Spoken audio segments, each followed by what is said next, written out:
कहानी का शीर्षक है जो होता है अच्छे के लिए ही होता है। आइए सुनते हैं इस कहानी को।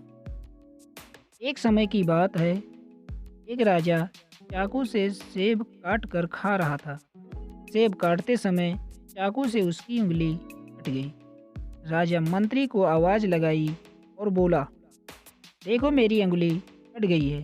पास खड़े मंत्री अचानक बोल उठे, राजा साहब चिंता न करें, जो होता है वो अच्छे के लिए ही होता है। आपकी अंगुली पर अभी मरहम लगाकर पट्टी बंधवा देता हूँ। तो मंत्री की बात सुनते ही राजा को गुस्सा आ जाता है। राजा बोला, मैं मजाक सूझी है, यहाँ मेरी जान जा रही है। राजा अपने सिपाहियों को आदेश देता है और बोलता है, इस मंत्री को कारागार में बंद कर दी जाए। यह सुनकर मंत्री अचंभों में पड़ गया और फिर से कहा, जो होता है सो अच्छा होता है। राजा अगले ही दिन बिना मंत्री के अपने सैनिकों के साथ जंगल में शिकार पर निकल पड़े। एक हिरण का पीछा करते हुए बीच जंगल पहुंच गए। राजा अपने सैनिकों से बिछड़ गए और रास्ता भी भटक गए। रास्ता ढूंढते हुए राजा उन वनवासियों के बीच पहुंच गए जहां बलि देने के लिए किसी को ढूंढ रहे थे। वनवासियों ने राजा को पकड़ लिया और अपनी कुल देवी को बलि देने के लिए ले गए। बलि देने की सारी तैयारी पूरी हो गई थी। जैसे ही राजा को बलि देने के लिए देवी के स्थान पर ले जाया गया, वहां खड़े उनके गुरु की नज़र राजा की कटी हुई अंगुली पर पड़ी। उसने आवाज़ लगाई, रुको, यह आदमी खंडित है, ये बलि नहीं दी जा सकती।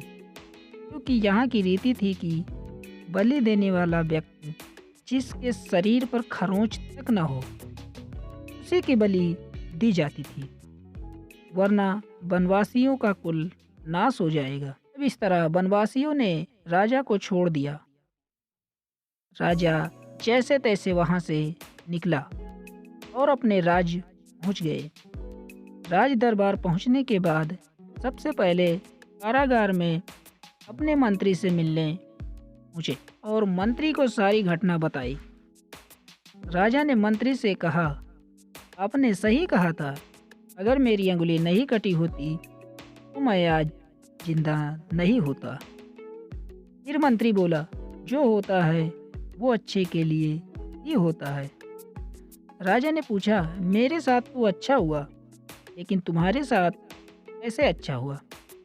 मैंने तो आपको सजा दी थी। मंत्री बोला, मैं तो आपके साथ शिकार पर हमेशा जाया करता था, उस दिन भी जाता, लेकिन मेरी शरीर पर कहीं तो खरोच ना होने के कारण मेरी बलि चढ़नी तो की थी।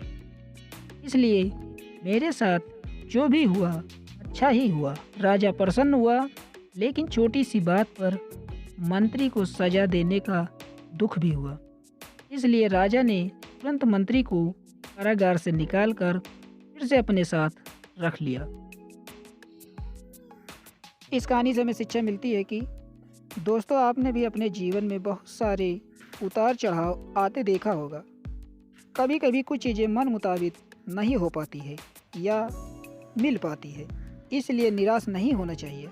हमेशा याद रखें, जो होता है अच्छे के लिए ही होता है, भले ही कुछ अच्छा हो या ना हो, लेकिन उस परिस्थितियों के प्रति हमें अपना सकारात्मक सोच रखने से उसका प्रभाव बहुत ही कम हो।